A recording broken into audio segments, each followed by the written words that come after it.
Gaighat remand home का जो मामला है अब वो थमता हुआ नहीं दिख रहा है। सरकार चारों तरफ से घिर रही है। पहले हाईकोर्ट ने सख्त टिप्पणी की, बिहार सरकार के साथ पुलिस प्रशासन पर सवाल खड़े किए और ये कहा कि लड़की की शिकायत पर अब पर एफआईआर दर्ज क्यों नहीं हुआ है। वहीं अब एक पूर्व आईपीएस ने राज्यपाल को पत्र लिखकर कई सनसनीखेज आरोप लगा दिए हैं। ये कहा है कि इन रिमांड होम से लड़कियां मंत्रियों तक सप्लाई की जाती हैं, बड़े बड़े अधिकारियों को सप्लाई की जाती है, इसलिए इस पूरे मामले की सीबीआई जांच होनी चाहिए क्योंकि राज्य सरकार इसे सही तरीके से जांच नहीं कर सकती है।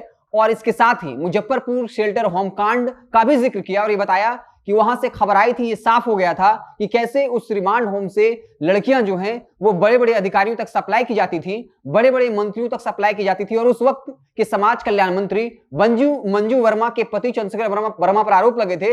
हालांकि चंद्रशेखर वर्मा ने खुद ये स्वीकार किया था कि वो उस जो बालिका गृह था वहां पर गए हुए थे।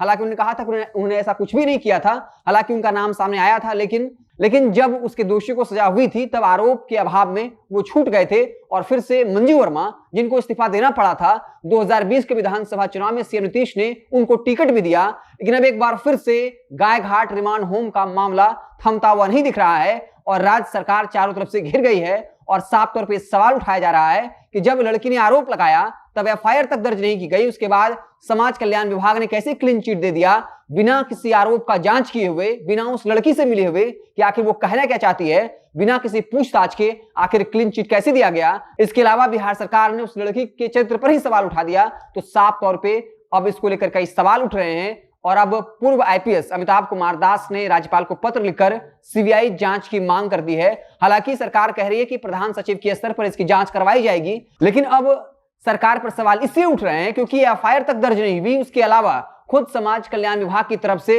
लड़की के चरित्र पर सवाल उठा दिया गया। तो साफ तौर पे अब ये मामला थमता हुआ नहीं दिख रहा है। चिराग पासवान हो, आरजेडी हो या फिर पप्पू यादव की पार्टी हो, हर कोई जो है इस मसले को अब गंभीरता से उठा रहा है और वो लड़की जो है अब लगातार सरकार को घेर रही है और साफ तौर पे बता दिया कि इसकी जांच होनी चाहिए।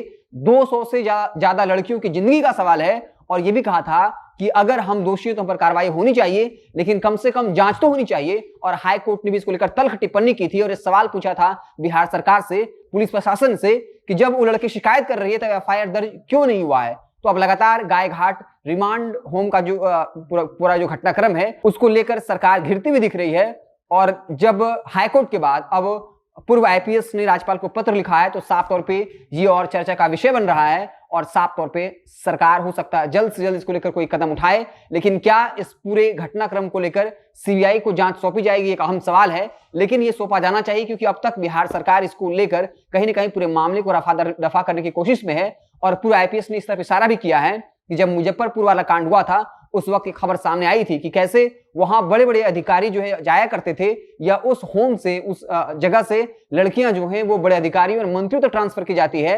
इसलिए सरकार इस बात से डरी हुई है, इस मामले को रफा दफा कर देना चाहती है क्योंकि अगर वाकई में अगर इस पूरे कांड का निष्पक्षता से जांच किया जाए तब कई बड़े अधिकारी के साथ साथ कई मंत्री और नेता भी इसके घेरे में आ सकते हैं। तो अब देखने वाली बात होगी कि इसको लेकर सरकार क्या कुछ फैसला करती है, लेकिन तब तो तय है कि सरकार अब इसको लेकर चौतरफा घिरती हुई दिख रही है। आप देखते रहें जनता जंक्शन, जैसे ही कोई और बड़ी खबर आएगी तो हम उससे आपको इत्तला करेंगे। बहुत बहुत धन्यवाद।